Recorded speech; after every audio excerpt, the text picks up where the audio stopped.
sir. Welcome to COASTER-net Uncut. Hello, ladies and gentlemen, and welcome to another episode of COASTER-net Uncut. We are finally back from the thrilling 32, which I would say was completely thrilling, where we crowned our new champions of Fury 325 and Outlaw Run. And it was a fantastic event. Thank you for your participation. But we are now back at COASTER-net Uncut, and we have a very special topic for you tonight. Yes, indeed, we are doing another edition of Ask Danny and Andy Anything.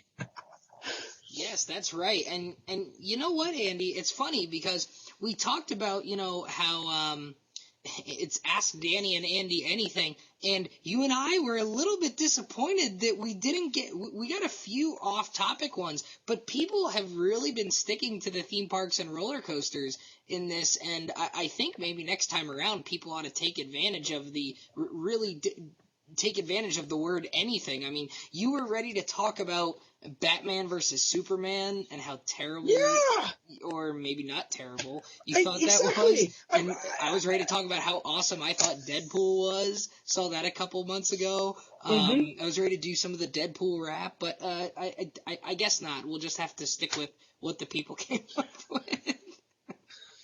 Yeah. It seems like we're being pigeonholed. We're being typecast as roller coaster people. Ladies and gentlemen, I'm an expert on everything, so please feel free to ask me anything, pretty much on anything I can speak on. So next time, let's get some.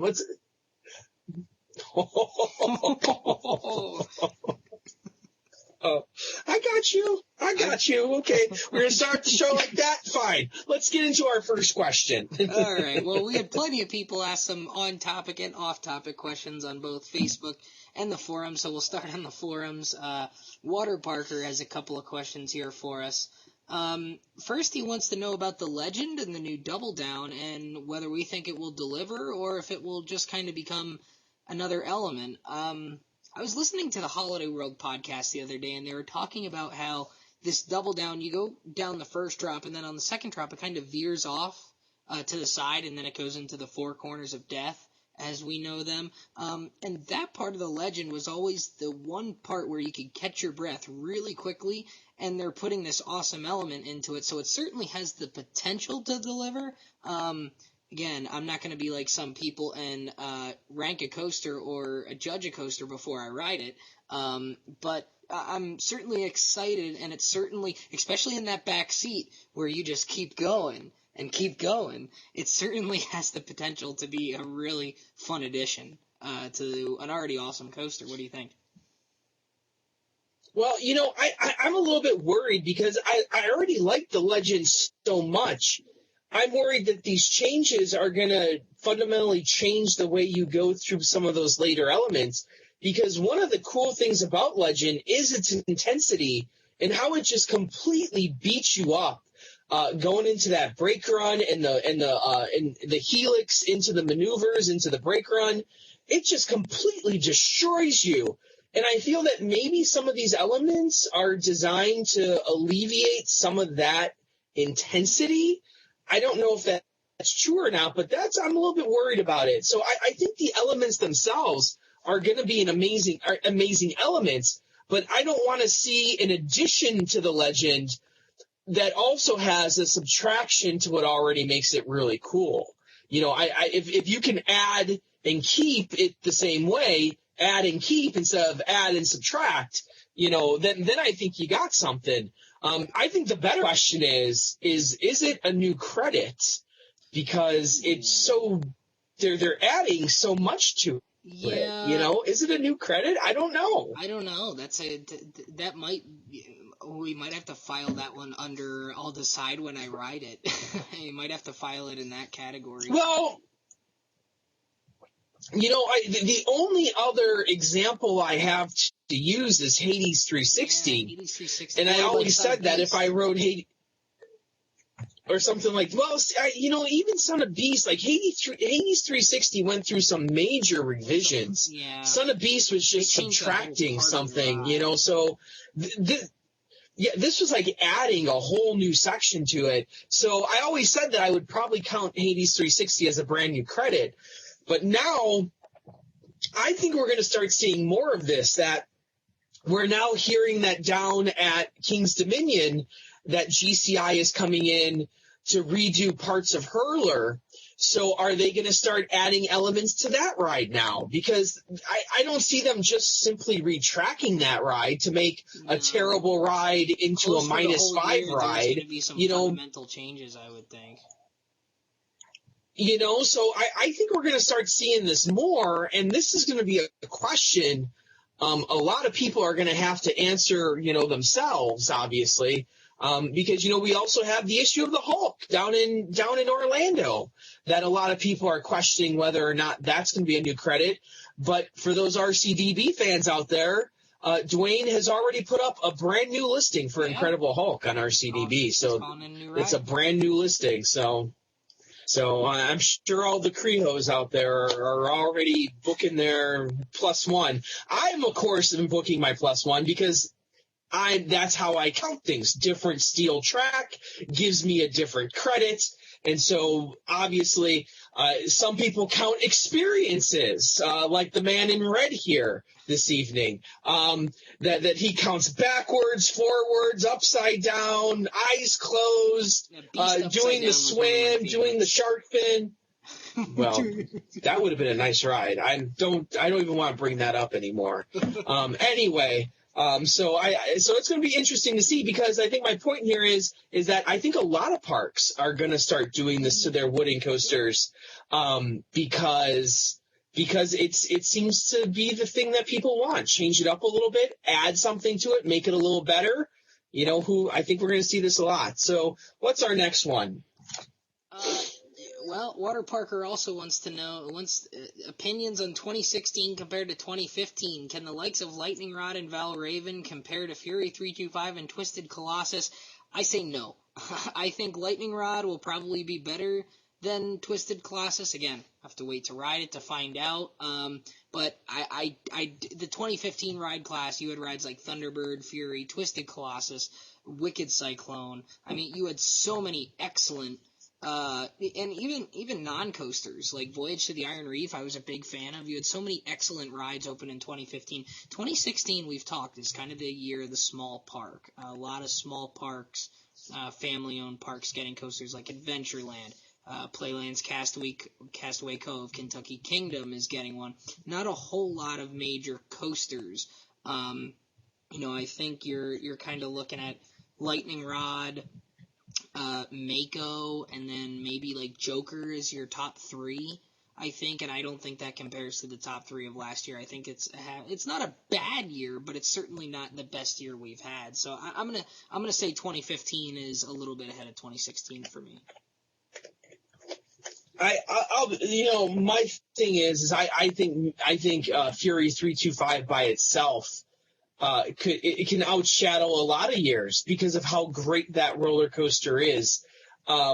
It's such a stupendous addition. We talked a lot about Thunderbird meaning so much to that park. Yeah. Well, at the same time, how much does Fury mean to Carowinds? Like, talk about putting a park on the map that now everyone's talking about. Even people that I meet. Even when I meet people in everyday life and talk to them, they're talking about Fury, they're talking about Carowinds, and talking about how to get down to Charlotte. So you talk about putting a park on the map. I'll tell you, that did it exactly. I just think there's a lot of nice things in 2016, but nothing to the excitement level that we were talking about for last year. So. I think there'll be a lot of nice rides, but I think 2015 will still be the stronger class there. Yeah, definitely. What do you like most in a coaster? Favorite aspects of coasters?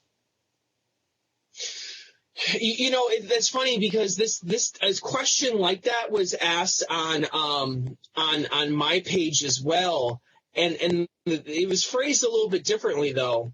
It said, what do you guys look for in a ride that makes it to the top 10? Sean Coates asked that question. Right. I think this is the same concept here. And for me, it's three things. It's height and when I say that, I mean drop. It needs a good solid first drop. It needs excessive speed, that needs to hold its speed. And three, I like airtime as well. So those are my three big things. And if I look down my top 10 list, it's filled with rides that all meet those qualifications. Height. Inversions are nice. I like inversions. I know some people hate inversions. I think if inversions are done well, I like them. What else could there be?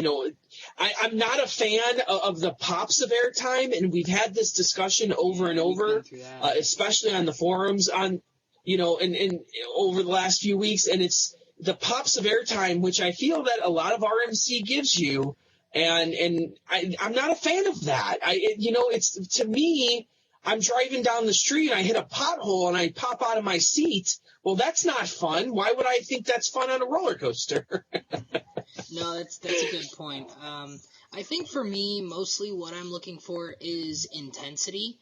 And maybe that's intense airtime. Maybe that's even floater airtime. You don't have to be gray out intense to be an intense ride. Yeah. Intensity could be a high rate of speed and going through some really gnarly elements like Maverick, not very high, not pretty fast. I think you would think Maverick is absolutely an intense ride. And I think there's a balance of all the things that you talked about, and I think it's not so much one specific thing that I look for in a coaster. I think it's more what the coaster is meant to do. I mean, if you go up to Millennium Force and then go up to Maverick, those are meant to be two completely different rides. Millennium Force is about the height, the speed, the gracefulness, I think is probably a good word you can use to describe Millennium Force, whereas Maverick is all about the intensity, the quick maneuvers, and, basically just like running a marathon.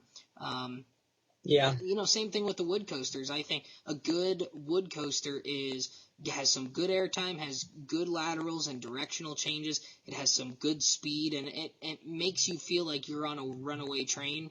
And part of that, I think, is beating you up a little bit. I mean, rides like the Legend do it. Voyage does it, for sure. The Coney Island Cyclone, the Georgia Cyclone is certainly one that beats the hell out of you. That's what I like in a wood coaster. So I think it kind of depends on what kind of ride you're looking at, too. Oh, let's see. Here's one for you. I'm not a Star Trek guy, but what's your favorite race in Star Trek? Just a little off topic here. Are you serious? Is that even a question? Come on. Orion Slave Girls are the best race in Star Trek. You can't beat an Orion Slave Girl. Okay. Done. Nothing better. There we go. Favorite part of the website or COASTER.net? What favorite part of the website? I mean, I like sitting here and doing the show. Obviously, that's where I'm most involved. But away from that, I like doing the poll and the Thrilling 32. I mean, that's by far my favorite part of doing it. I would say the forums, but I'm not always in the forums as much as other people are, and sometimes the discussion in the forums kind of veers off topic, and there's some nonsense in there. So I really like doing the Thrilling 32. That's my favorite part of it. Now, is he referencing the old website or the new website that's coming up? Maybe I shouldn't talk about that yet. Maybe my favorite part of the website isn't even up there yet. Maybe you've never even seen my favorite part of the website because it's still under construction. But in all honesty, I say this all the time. The one part of the website that nobody looks at is Haunaverse, and it's really, I still do it because I love it. I love researching the old Halloween Horror Nights events. I love looking up at what houses they did in the past. That to me is so much fun to look at. there's so much good stuff on the website and good stuff that we do. And me and the great Brian Bass, we have great hour 45-minute discussions that a handful of people are listening to, but we're still doing it because it's a fun time. And may I just add that just today they announced the first house of Halloween Horror Nights number 26, and it will be Texas Chainsaw Massacre. All right. Based on the classic movie. So we have our first house announced, and we are off to the races, as they say, as it comes to Halloween Horror Nights. So please stay tuned to Hauniverse Uncut for all the updates on that. So yeah, that's probably my favorite part is all the Halloween Horror Nights stuff that we have. It's pretty cool. You guys do a real good job with that, and Andy, I think I can speak for you too here. But I really enjoy some of the interaction we've had. We've certainly built some good friendships. The first year and a half we've been doing this, so obviously that's a fun part of it as well. Last one from Water Parker. Do we plan on going to any water parks this year? For me, nope. Sorry, I'm not a water park guy. Sorry, Water Parker. Maybe. Well, to be honest with you, yeah, you're going to be there both nights of Hollywood Nights. The and great Danny Miller will be there at Hollywood. So there might be some water park time in there. And usually. I will say this. I might make it out to Soak City again. I went there last year. And let me say this, because on the meal plan, Soak City has an excellent chicken sandwich that even if you go in plain clothes, and I'm sure you can probably get the chicken sandwich somewhere in the park too, but just something about being over by Magnum, because it's the restaurant right next to Magnum's Bunny Hills, and you get to watch the people do the Bunny Hills and go crazy like they're falling out of their seats, and it's a lot of fun. So you get to have lunch and a show. So you can't get that in the park, only at Soak City. So, but skipping the water sites, no, thank you. Not my cup of tea. Here's one from Bedholm. You can only ride coasters from one manufacturer for the rest of your life. Which manufacturer do you choose? And you get to save one ride from a different manufacturer. Which manufacturer do you choose? And then what's the one ride from a different manufacturer that you pick? Well, I think you have to go with Golden Horse on this one, right? Oh, Jesus Christ. I was not expecting that. Well, you're talking about they just steal everyone else's ideas. That does all those knockoff SLCs and looping coasters. And for those of you who don't know what he's referring to, you can get all the best coasters, all the best ride types, and just slightly dangerous. Maybe we don't know if you'll make it to the end of the course. Slightly. But I think Golden Horse is the obvious answer there for that one. I would say. Well, I'm going to let you start. I would say I think just for pure variety and reliability, I think the easy answer is B&M for the manufacturer, just because they have so much and there's such a wide variety. And as for the one coaster from a different manufacturer that I would save, oh man, this is a tough one, because do I get to ride that coaster once, or do I get to ride it over and over again? Because if I get to ride it over and over and over again, then it's probably Phoenix. Because I always say it's like which coaster would you screw, which one would you marry, and which one would you just kind of talk to? Phoenix is the one I would marry, but Voyage is the one that I would ride once. I would say either Voyage or Phoenix. Just flip a coin for Voyage or Phoenix as to which one I'm going to save this top B&M. Wow. Okay. We're both taking this one in strange and unusual places, apparently. Well, that was a discussion on In the Loop the other week. So. Oh God. Woo. Okay. So you know what? I would probably go with B&M too, because how can I sit here and hate on Raptor by not saying B&M. Yeah. And then you get Fury on top of that. You get Banshee. You get Diamondback. Like, you haven't, like you said, there's enough there to keep one interested. Apocalypse. The bigger question is which. Yeah, don't want to discount that one for sure. But then the one coaster I would save, do I save Maverick or do I save X2 is the question. And that's oh man, that's a tough question. Well, how about you save one of those two? Because I'll save Voyage and you save either X2 or Maverick, and then we'll trade every once in a while. Okay. Sounds good. So yeah, I would probably have to go with B&M at this point. That I think Intamin's days have passed. And for as much as I like Intamin with Maverick and Millennium Force and some of the other stuff that they've done, I really think that as a whole, I've become less and less enchanted with what they're doing. Skyrush is another one that their standout rides, and we had this conversation the other night too, is Intamin's standout rides are so standout that they're so leaps and bounds above what else is out there. But at the same time, you start looking at at the drop off and the thought of having to ride Fahrenheit for the rest of my life is not a prospect that I really want to entertain in my mind. Storm Chaser is a nice ride, but are people lining up to ride that one for the rest of their lives? Probably not. Wicked Twister, another fine ride, but you might get bored with it after 20 years. Just saying. Yeah. I think B&M gives you that wider variety of Patriot. A little nemesis action here and there. There's so many different B&M ride types that how can you not choose B&M? You would never get bored, to say the least. Plus, there's so many more B&M coasters out there. Yeah, there really is. How about Mr. Chester has one here?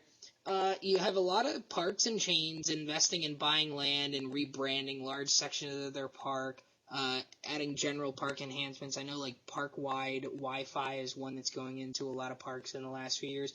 What do we think parks should be looking at investing in to improve the overall guest experience? That's a good question. But I would, maybe it's because I was a park employee. I think the thing that bothers me most on a consistent basis is poor operations. I mean, you go to Cedar Point, you don't have poor operations. You go to Busch Gardens, you don't have poor operations. But generally speaking, you go to a Six Flags park, you go to your run-of-the-mill, Kentucky Kingdom didn't have great operations when we went there.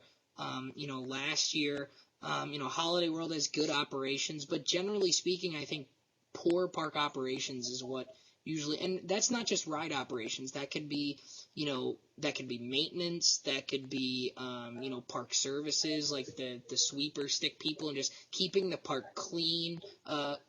Food services. Long lines at food. Awful lines to get into the park and slow ticket operators, the Six Flags with the finger scanning, they've kind of done away with that, the biometrics, but I think just in general, park operations is something that in general I'd like to see improved. Yeah, and I think just in just hiring more people, that they're always trying to cut back on the number of people working at the park. Yeah. It's that same problem is one of the problems I had with a lot of Haunt this year. When I went down to Kings Island Haunt, I thought that their houses were severely understaffed most of the night. So just having more people will increase your fun in every aspect, in every season. It's not just on rides, like you said. It's on food. It's in Haunt. It's everywhere. Yeah. Me personally, and I guess I'm answering this from a purely selfish point of view, is I would like to see more parks market their rides better and their parks better. And maybe it's just a Six Flags issue, but I think it goes beyond Six Flags a lot of times of, trying to find merchandise for like a ride. And to me, it's kind of mind-boggling because you don't need new stuff every single year. Like, your rides aren't changing all that often. So if you invest heavily in like 2 or 3 different shirt styles for like Goliath down at Six Flags Over Georgia, like, you can leave that stuff on the shelf for a relatively long time. You don't constantly need to be cycling it out. I mean, I'm even not if buying like 3 even like Goliath just shirts every trip I make there, yeah. I might buy one. And I think Cedar Fair does a fairly okay job with that. Cedar Point does a fantastic job with their coasters. The one Six Flags park that does a fantastic job with their coasters now is actually Six Flags Great America. You can get a T-shirt for almost every roller coaster, but I'm talking about, I want to see more like magnets and other souvenirs as well, where I think that's seriously lacking. And I also think just the food options in general have been lacking at parks or have been underwhelming. You hear parks like Dollywood and Silver Dollar City all the time, and people rave about their food. I think more parks need to start integrating that type of thing into their park. And that doesn't mean the one thing that I've seen Cedar Point do, some of the Cedar Fair parks do, is bring in outside chains. Well, I don't know if that's the answer either. I would like you to develop your own style, your own taste, and not do it in a cheap way, but do it in a way that's meaningful and is actually good, without having to resort to bringing in outside chains. I find it funny that if you look at the last 15 years at Cedar Point, the whole park was almost all park-owned stuff. They made it. Nothing was really all that spectacular besides a few places. And then they went to this whole method of bringing in all these outside chains, starting with Johnny Rockets and Subway and Famous Dave's and Chick-fil-A. And now that Chick-fil-A's out the door, they're going back the other way. And we see them putting in a better Chicken Shack there. And Kings Island put in the Chicken Shack, and that place is outstanding. Kings Island's Chicken Shack is downright outstanding.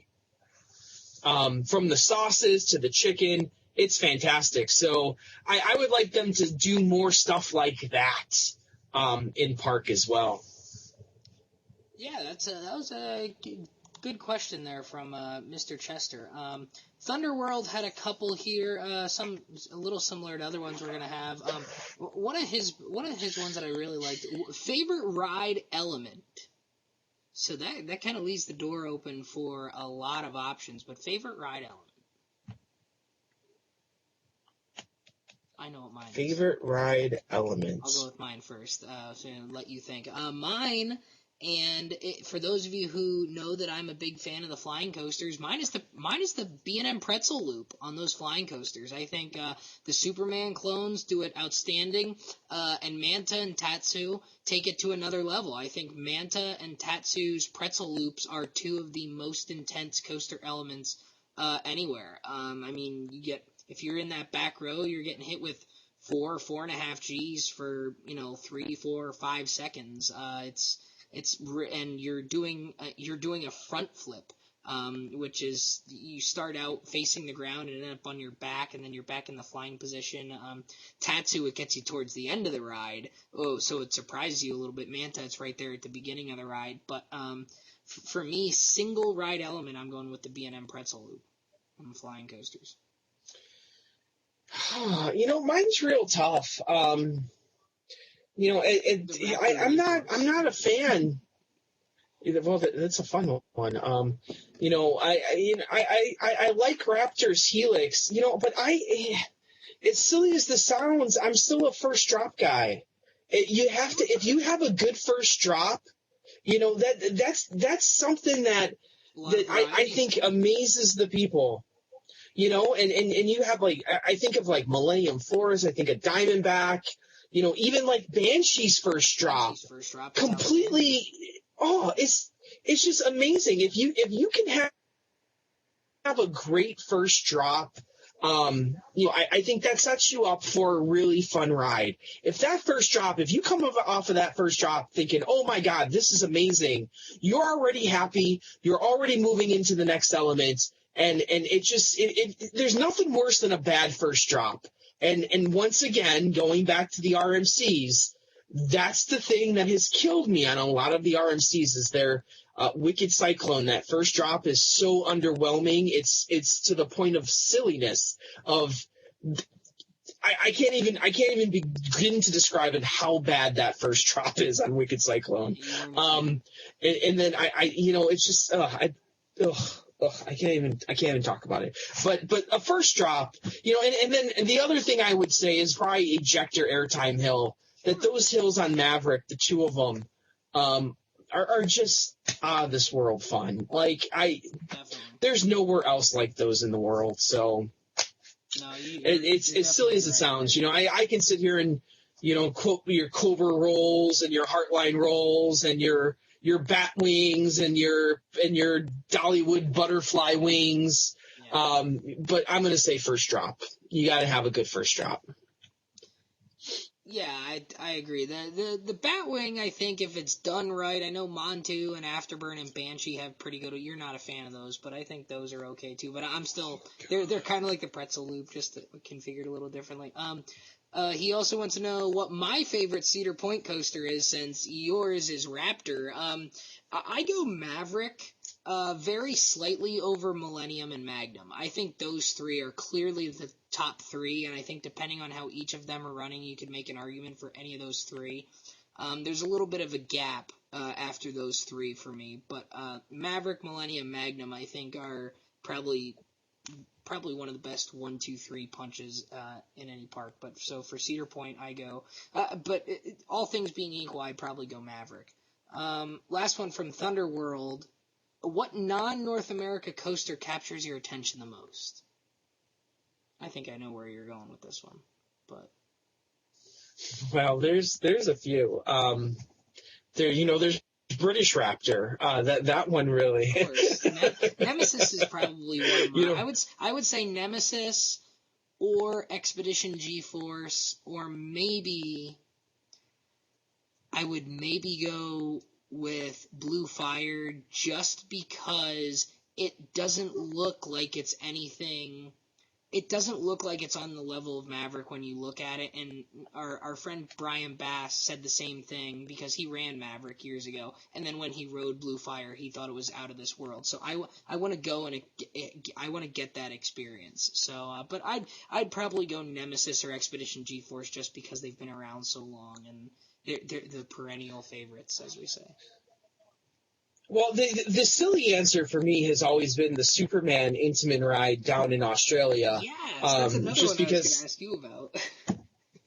Just because I've always had the dreams of it, and before I even knew it existed, I've said this before, I had the dream of launching out of it. So it was ingrained in my mind somehow, placed there by a higher power. But I don't think it's going to be all that spectacular if I ever ride it. But Nemesis, it seems like that's a legit ride. But actually, it's the other ride in that park before the accident, and the accident has kind of soured me on it a little bit, but Smiler, for some reason, always captivated me. It looks like a ride that I completely will not like at all, but for some reason I had this calling to it as if I needed to ride Smiler. You want to find but out now the accident, yeah, exactly. But now it's like, for some reason when rides have major accidents like that, there's just something about them that puts me off, and I'm like, ugh, I don't know if I want to be a part of that anymore. No, I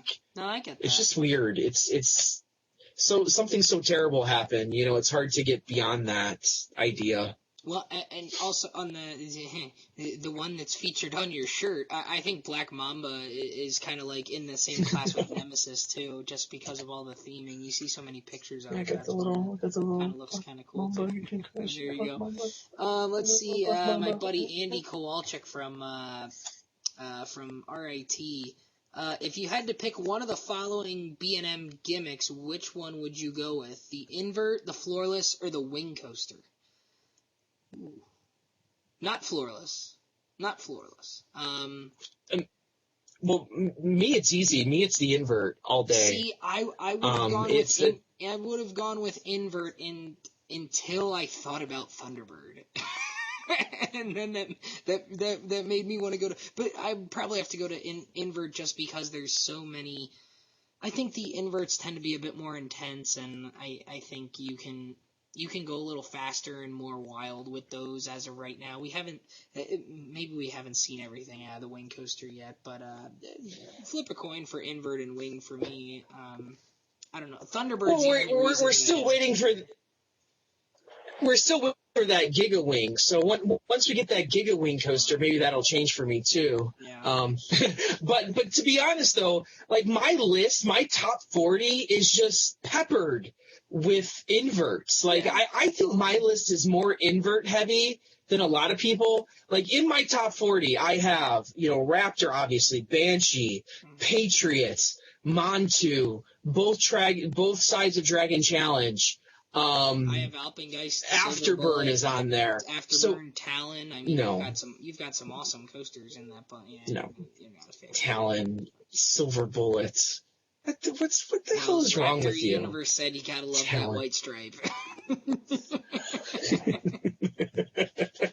Oh, okay. Here's another one. This is a good one here. Since most of the 2016 rides haven't opened yet, which one do you think is going to be the biggest disappointment? For me, I think it's Storm Chaser. Because I think people are getting way too hyped up about Storm Chaser. Yeah. No, seriously though, it's not the fault of Storm Chaser or Kentucky Kingdom. It's the fault of people. It's going to be a good ride, but people are making this out to be something that it's completely not going to be. It's like, settle down, people. It's a freaking ride. It's not and here's the problem. Every new ride that's created does not have to be in the ranking for number one ride overall in the entire world. I'm sorry. Some rides are not built to be number one. When Fury was built, it was built to be a number one coaster. When Storm Chaser was designed, it was not designed to be a top 5 roller coaster. Stop trying to make it into something that it's not. It was designed. Storm Chaser was designed to be the response to Thunderbird. It's meant to be on that scale. Now, Thunderbird's a fantastic coaster. I don't think Storm Chaser is going to be as good as Thunderbird, but again, we'll find out in June. Now, I don't know if you saw this. A lot of people are poo-pooing Mako. Mako made its first test runs today, and I don't know if you saw the video, but I have not yet. That thing is flying, and I know they don't have the mid course on yet, and I'm sure they don't have the trim on yet, but that thing is flying right now. So wait. So wait, you're telling me that rides don't have to warm up and get. No, I don't think so. Watch those first test runs of Fury.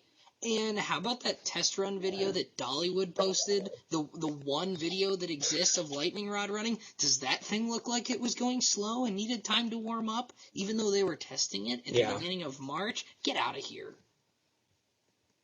How about Valraven in freezing weather was running without all the trims on it, and that thing was flying through the course. It's like, come on, rides don't change that much. They go slightly faster, slightly slower, but they don't change all that much. That you're going to add 15 extra miles an hour onto it. That last turnaround at a 120 degree day in the middle of August. I'll tell you that right now.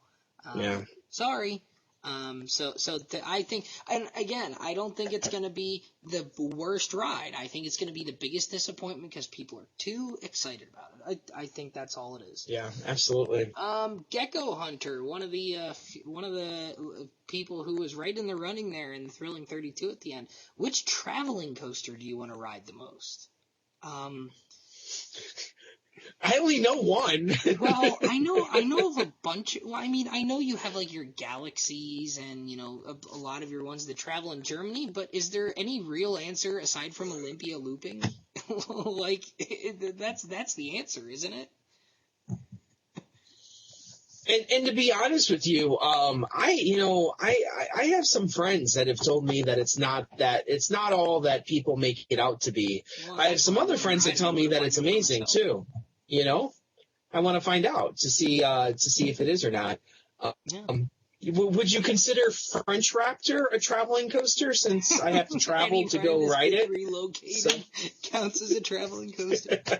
Iron Wolf counts as a traveling True. coaster.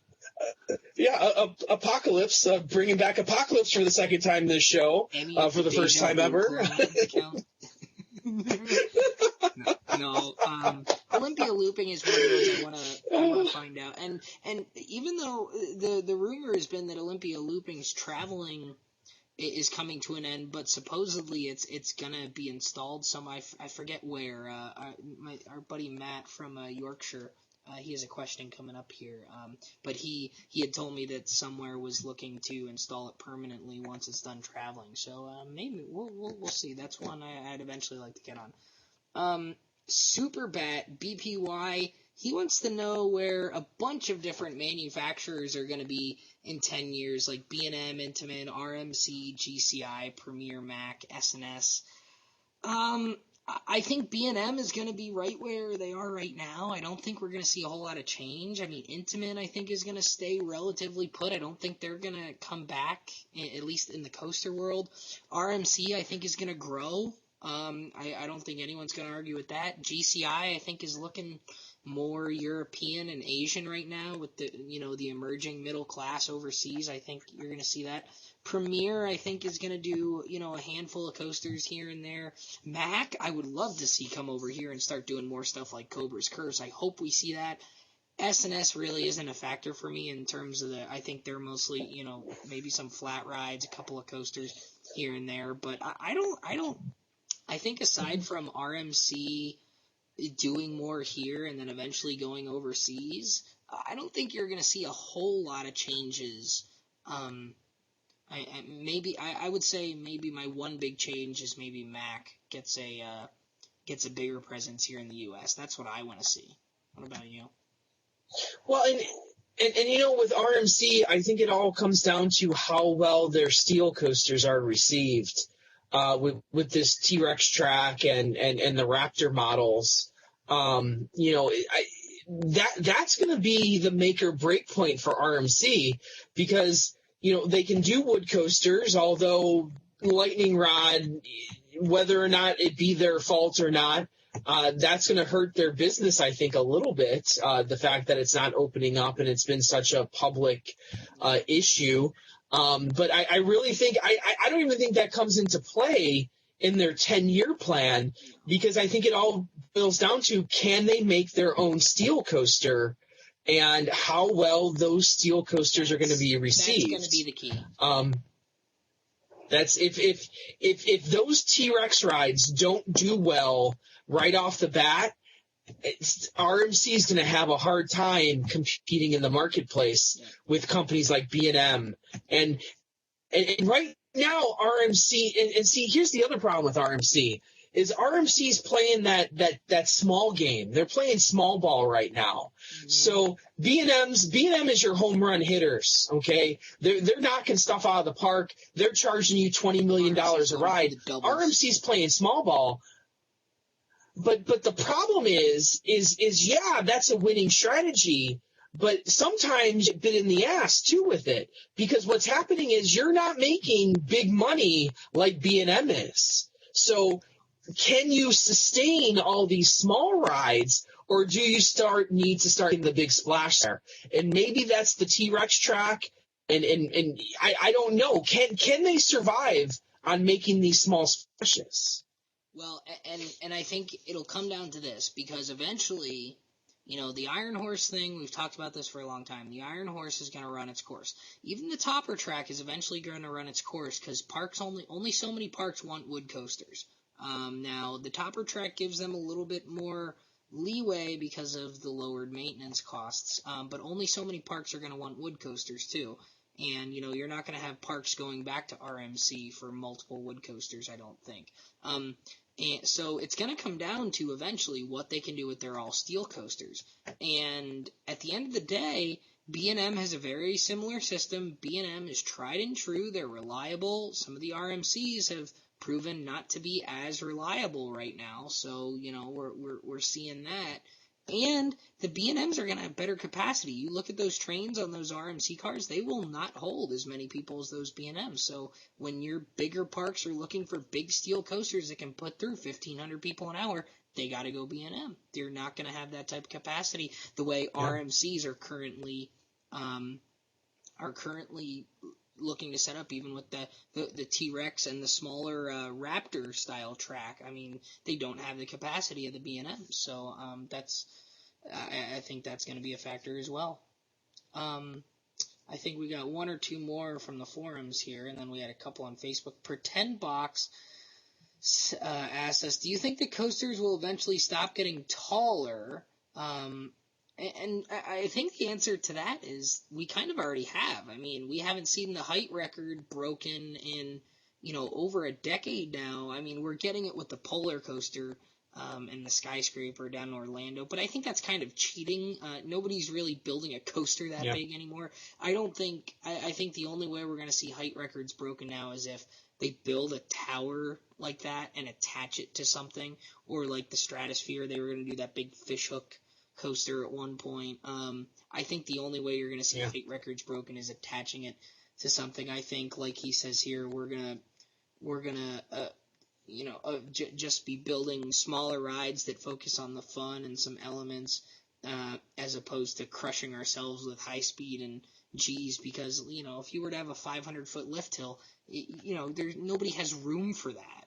At least not a lot of parks do. Cedar Point certainly doesn't. It would just take up so much land. You would need a big open park that has a bunch of land in order to do something like that.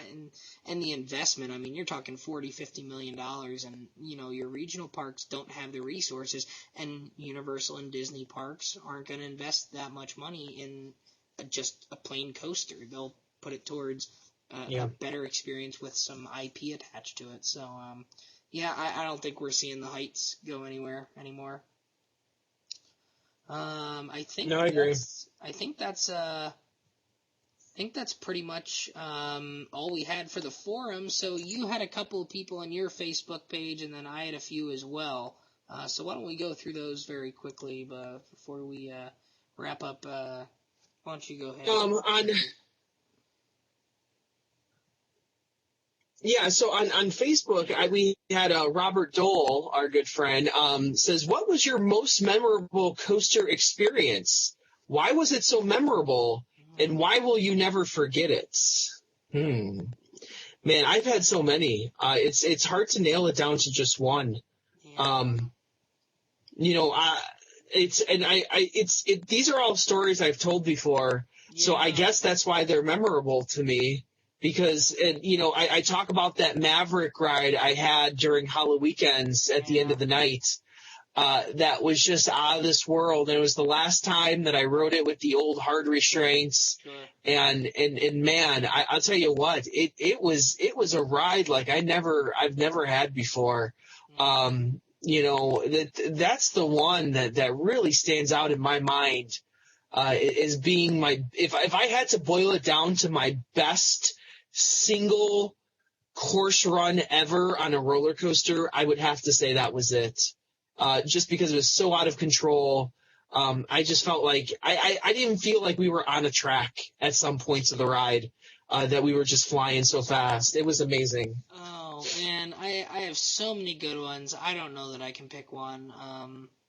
Certainly some of the rides we had on Voyage at Hollywood Nights last year, and Legend and Raven, and Thunderbird for that matter. I mean, Hollywood Nights last year was just all around a blast. I always talk about how with my sister and Adam Beard back in August, we had that unbelievable backseat ride in the dark on Boulder Dash. I know you're going to shake your head at that. I've had some awesome rides on Phoenix at Phoenix Fall Fun Fest. Oh boy. The Fury 325 ERT with the Coaster crew was pretty sweet last year. The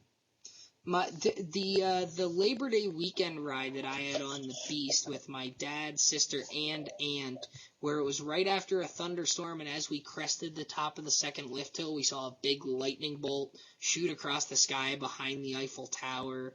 And then it started to lightly drizzle, and then we went ripping through that double helix. That was pretty cool. Oh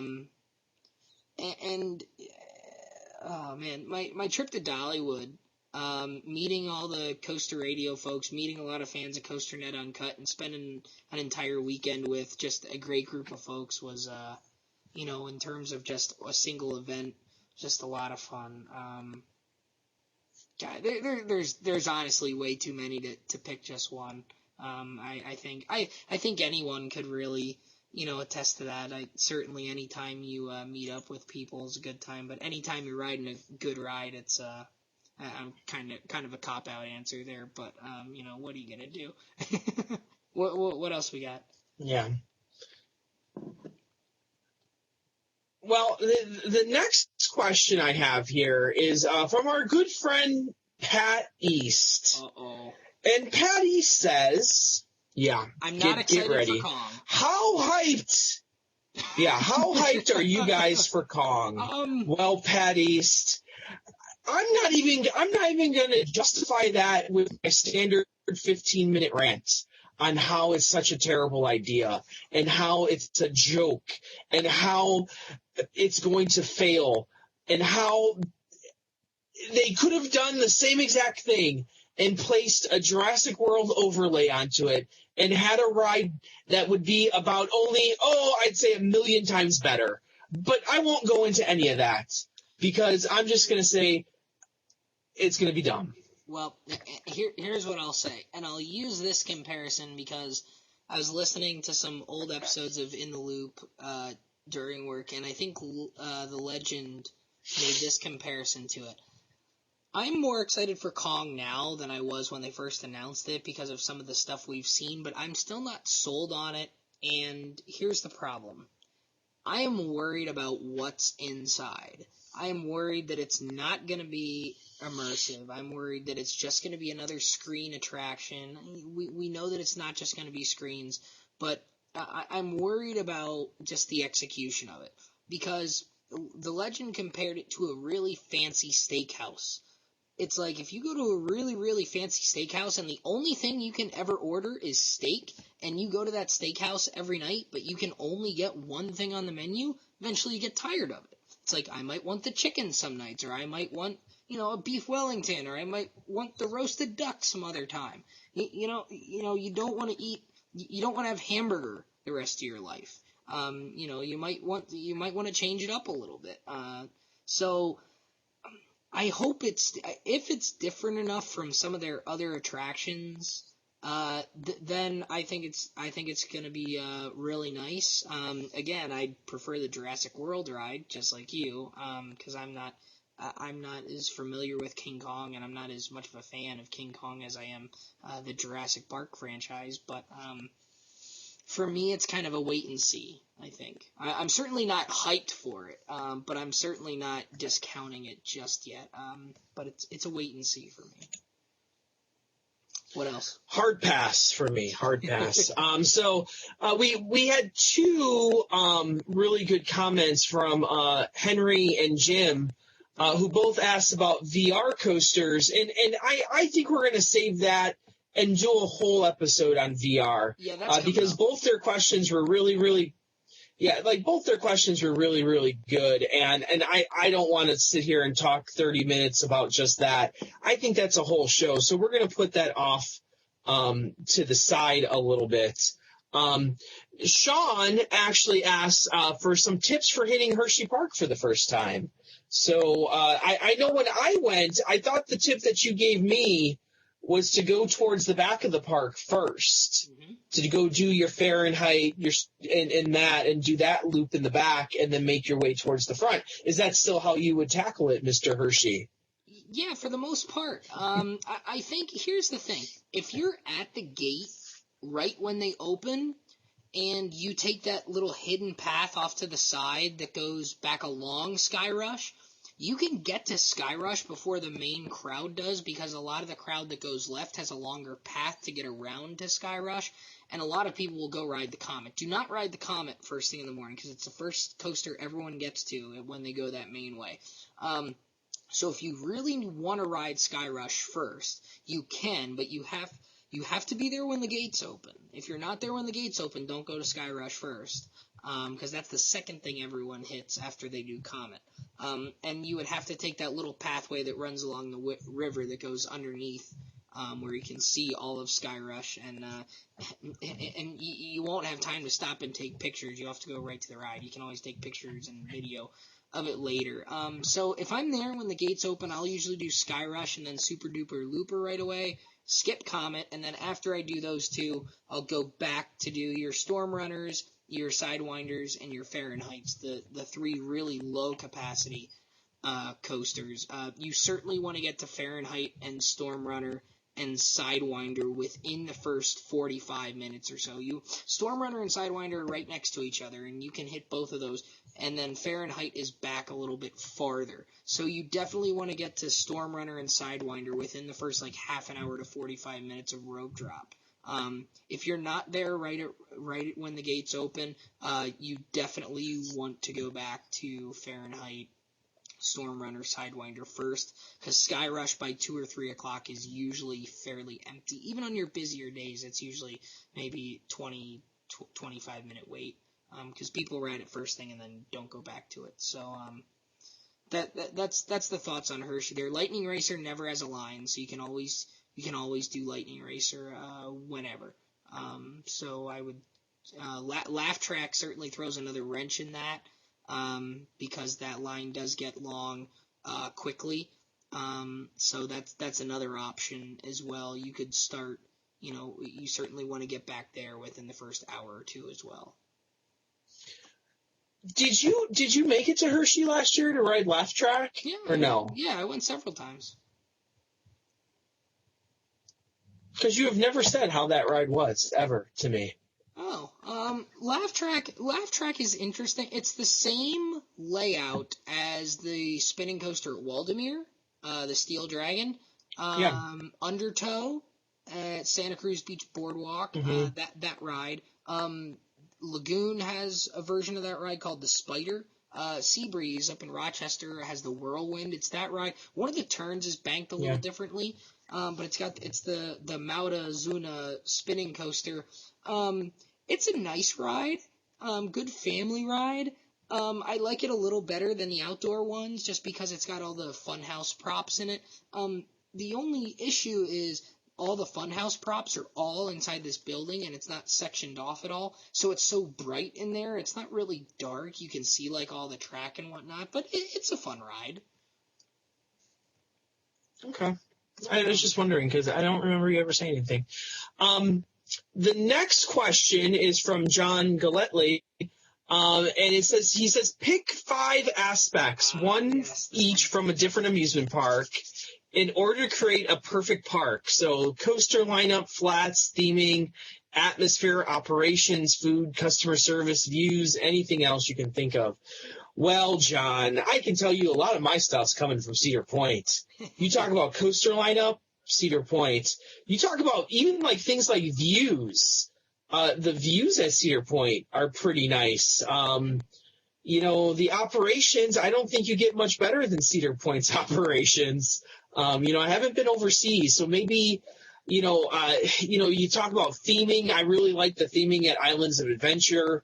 Phantasialand is another place where I think the theming looks absolutely out of this world. It's just, I just think, Cedar Point has that classic, and the one thing I think people overlook is Cedar Point needs to maintain some of its look because they need to harken back to this park was built in 1870. It started in 1870. Obviously, the Midway wasn't built until much later, but I think a lot of that, I don't ever want to see the Coliseum torn down because I think it has that classic World's Fair type Midway feel to it that you don't get at a lot of parks anymore. Some other things, I think Fiesta Texas has really great scenery. I really like Fiesta Texas. I'm trying to think of what are some of the things you came up with. So here's what I would do, and I thought about this for a while. So if I took 5 aspects, I would take the operations of Cedar Point, I would take the food from Dollywood, I would take the customer service and friendliness of Holiday World, I would take the theming of your Busch Gardens parks, and then I struggled with where I would take the rides from, what ride collection. And I think the easy answer is Cedar Point. The problem with Cedar Point is you don't have a real signature dark ride. It's mainly coaster focused, and I kind of thought about Knott's Berry Farm, because you have the Calico Mine ride, you have the Timber Mountain Log ride, you have Voyage to the Iron Reef, and then you have a pretty good coaster collection. And then I thought about taking the rides from maybe like a Europa Park, because I think you get a good varied coaster collection there. You get a good wood coaster, you get a B&M Hyper, you get a launch coaster in Blue Fire. So I'm kind of thinking maybe like an Alton Towers. It's tough not having been there and not knowing what I would really think. So I'm going to go operations of Cedar Point, the theming of Busch Gardens, the friendliness and customer service of Holiday World, the food from Dollywood, especially the cinnamon rolls. Got to make sure that those are included there. And then pick your favorite coaster/ride park, and I'll take the ride collection from there. You know what? I would actually select. I'll tell you what. There's 2 things that jump to my mind, because the food. Food is something I love personally, and I actually prefer. Outside of the cinnamon bread, I actually prefer the food at Silver Dollar City. I think Silver Dollar City has a better lineup and better execution of a lot of the same things. Like, they have a lot of the same things that Dollywood does, but I think Silver Dollar City does them better. Like for instance, the big skillets outside. Dollywood has the big skillets, and they do like the sausage and all that, but Silver Dollar City gives you these like bowls of like just random stuff in it, and they give you all that grilled vegetables and the sausage all together. And I think they just do it better at Silver Dollar City, for the most part. But I also think Holiday World has a pretty nice food selection too. I think they're underrated for their food selection. That store up front, I had the Thunderbird orange pineapple muffin. That may have been the best muffin I've ever eaten in my life. Do you remember that thing? Oh my God, that thing was... You were talking about that muffin all damn weekend. we made jokes about that muffin. That muffin. I want to go back just for that muffin. They better have that muffin there still, because oh my goodness, it was so good. And then the Thanksgiving dinner. How can you? Oh, how can you beat the Thanksgiving dinner at Holiday World? So I agree with most of your stuff though. There's not much I would change there. So on to the next one. Ryan Wilcox says, when you go to the park, what do you normally look for? What were your expectations for a park? And I think this goes along with the question we just answered. To me, I think you need to have some sort of good experience. And to make that good experience, I think it starts with the park ops, starts with the ride collection. Those 2 things. If you can have an outstanding ride collection, I will tell you what, if Cedar Point has still maintained the ride collection that they have, but they had shitty park ops, people would not be talking about Cedar Point the way that they do. It's because of their park ops and how they're not only efficient. See, and that's the thing, is that the Cedar Point park ops are not efficient, but 99 out of 100 times they're also very friendly and very fun to be around. That I can count on one hand the number of experiences that I've had, poor experiences with Cedar Point ride ops, that you don't get that very often. with them being crabby or cranky or, just surly. Of course, they're going to enforce the rules. Of course, you're not going to like some of those rules that they enforce. But for the most part, them being just downright jerks or lazy, that doesn't happen very often. I think rides and park ops are the two biggest things that I will start bitching about real quick if they're not done correctly.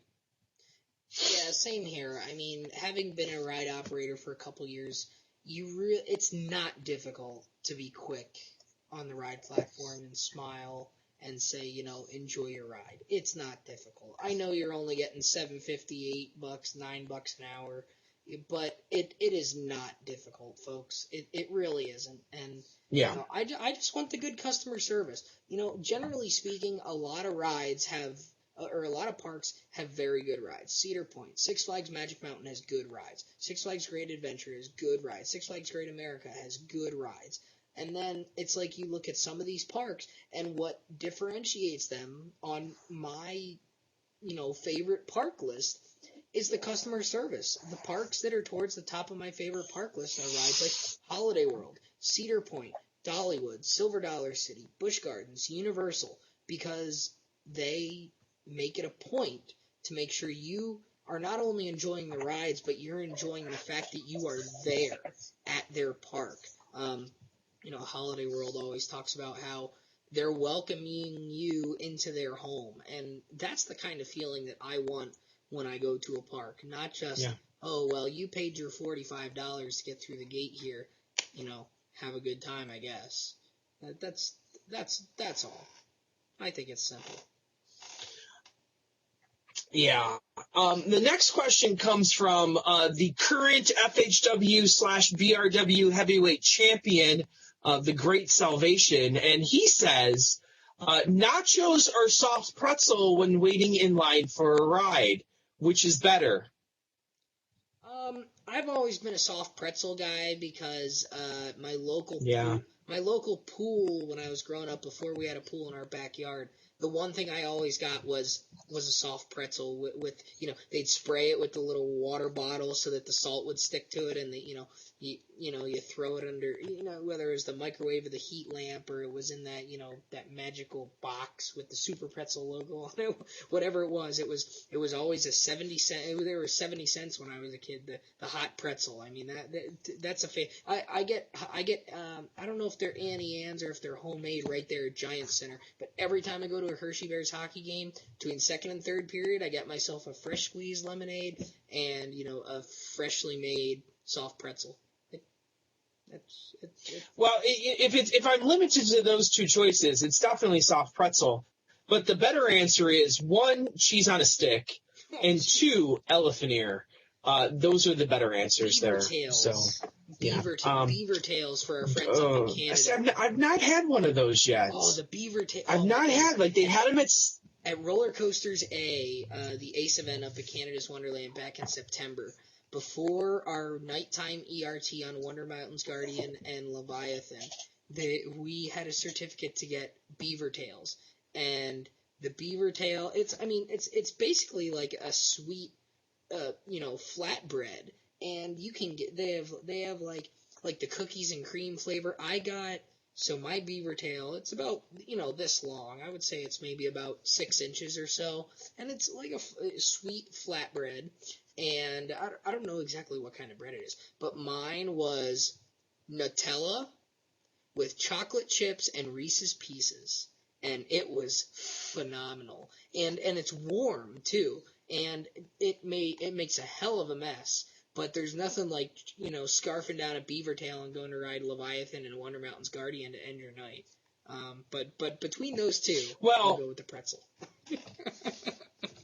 I think I missed out on my beaver tail because they had a beaver tail stand last year at Cedar Point, and supposedly they're removing it already. That it did not do too well at the park, so they will not have beaver tails. Yeah, which kind of surprises me. However, speaking of pastry, I would be remiss if I did not bring up one of the great pastries at Laurent.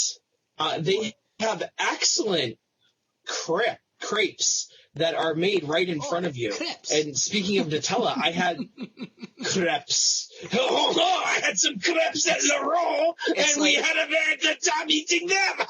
Did you have a croissant?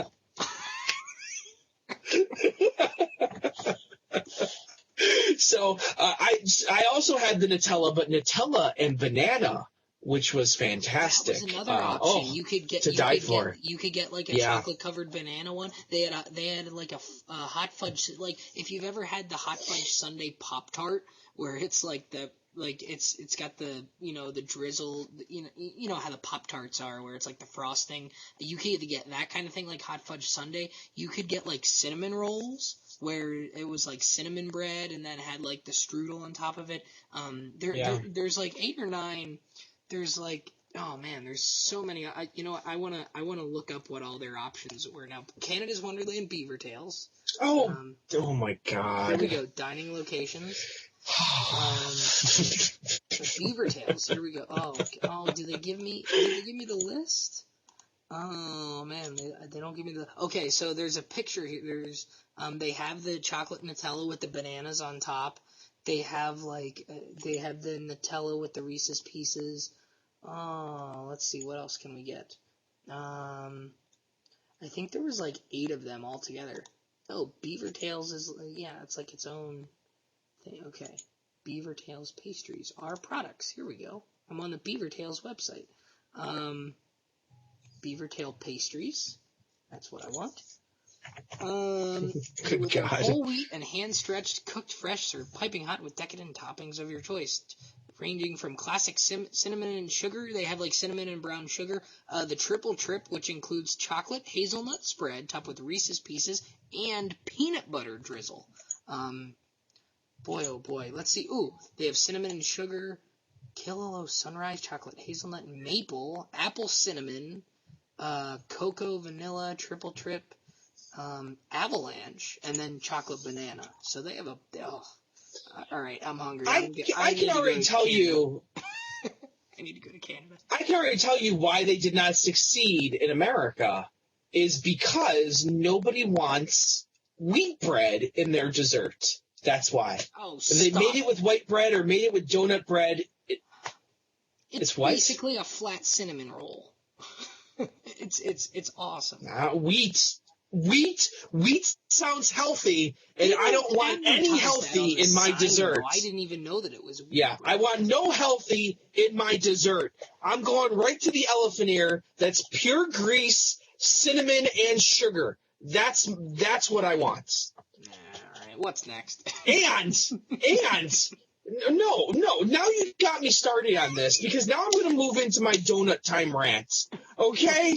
Because the travesty of the century, the travesty of the century is that Cedar Point took out donut time. The best donuts ever made in the history of mankind were made at Cedar Point. And you know what they put instead? Starbucks. They put a Starbucks there. Because God knows there's not enough Starbucks in the world. We need more Starbucks at the expense of the greatest donut ever made. That's what happened, folks. That's the travesty of the century. I don't care what else happens in the next 100 years. Or the next, 80 years. It doesn't matter. The travesty of the century has already happened at Cedar Point, Sandusky, Ohio, the demise of donut time. See, about a month and a half ago, the travesty of the century was that Raptor wasn't in the bracket, if I remember correctly. But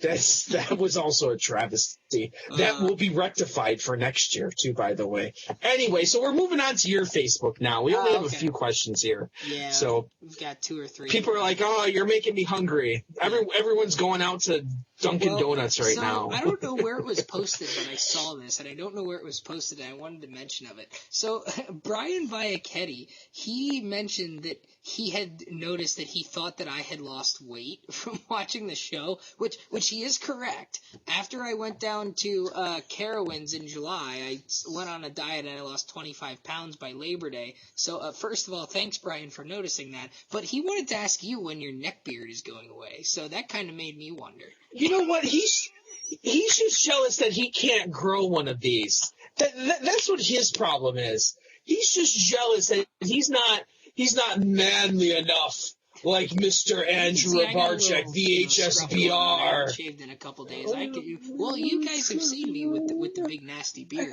And hockey playoffs for the Hershey Bears starting up next week, so maybe the playoff beard is going to have to make a return for a little bit. We'll see. All right, so I had a few questions here. Logan wrote it, one of our newer viewers here. He wants to know what our thoughts are. He says the skyscraper pendulum rides. Now, I'm not sure if he's referring to the frisbees, like Max Air and the new Delirium, or if he's talking about the actual skyscraper that Cedar Point had, the big propeller. I've never ridden one of the skyscraper propeller rides. No. So, but I really like the frisbees. I know Hoos makes the big ones like Delirium and Max Air, and then some of the smaller ones like Mondial makes the one at Canada's Wonderland, which is called Cyclone with a PSY, and then the Delirium at King's Dominion is a Mondial version as well, and then like Knoebels has their own version called the Fandango, which is a little smaller. I'm a fan of the pendulum rides, honestly, and Dorney and like Hershey have the Zamperla versions where you face the inside and it looks more like a claw. I don't like those as much.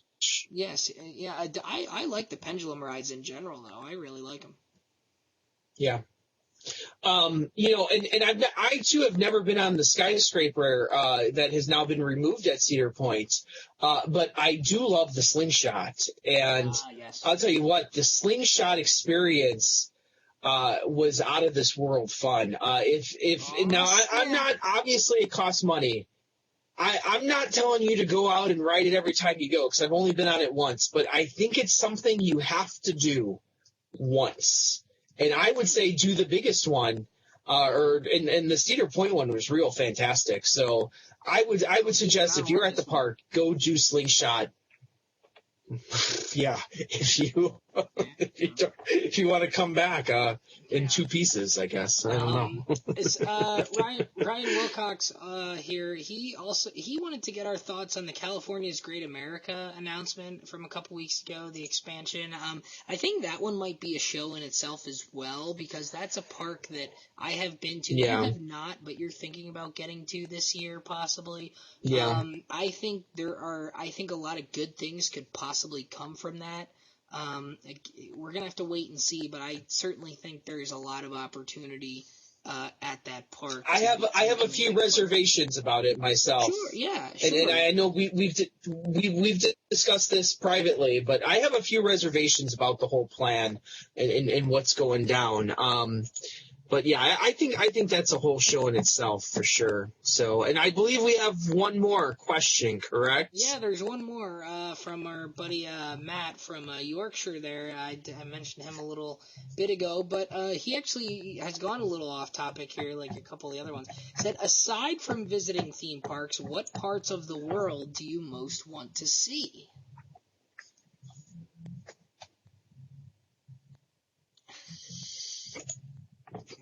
Nothing. Not a big fan of travel. I'll be honest, I'm not a big fan of travel. It's funny because I teach history. I teach AP European history, and all the kids are like, "Oh, wouldn't you want to go to the Palace of Versailles and go there?" And I'm like, "Why? There's beautiful pictures online. I can just go look at the pictures and go see it that way. I don't need to actually be there to see it." And but Actually, my big thing I want to do is I need to make it back to WrestleMania at some point. Oh, yeah. That's what I need to do. I need to make it back to WrestleMania. I went to WrestleMania 18, and we're already on 32. So it's high time I get back to WrestleMania. And I was actually planning on going next year because it's going to be down in Orlando. There was talk that has since been kind of debunked a little bit that they were going to open up a physical Hall of Fame for the WWE at Universal Studios. This has been the rumor that's been going around forever. And when when NBA City closed, a lot of people speculated that maybe WWE would be taking that over because it's prime real estate right between the two parks. Lots of traffic that would go through there. But we know now that actually they're opening up the new Chocolate Factory restaurant, which looks pretty fantastic, to be honest with you.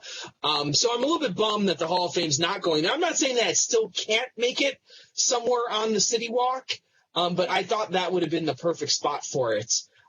So, I was thinking about going next year to WrestleMania, although if they're not doing, I thought it was going to be like a theme park / WrestleMania weekend, and now that it's kind of been thrown up in the air, so we'll see what happens there. Maybe I'll just wait to go back to Wrestle. But eventually I will make it back to the granddaddy of them all, to the show, the spectacle of spectacles, WrestleMania. So that's where I want to travel to. Yeah, I think, see, for me, I've always been more of, when I travel, a lot of the times I think the theme parks are at the forefront, but I always like to see other things. Some of the things in the States here that I've seen, obviously I've seen Niagara Falls several times, having gone to school not far away from there.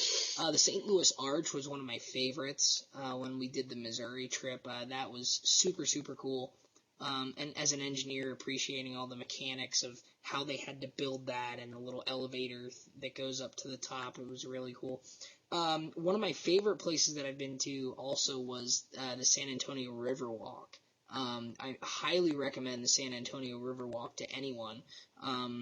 Just a lot of fun, great food, great culture, great restaurants, just a great atmosphere in that city all around.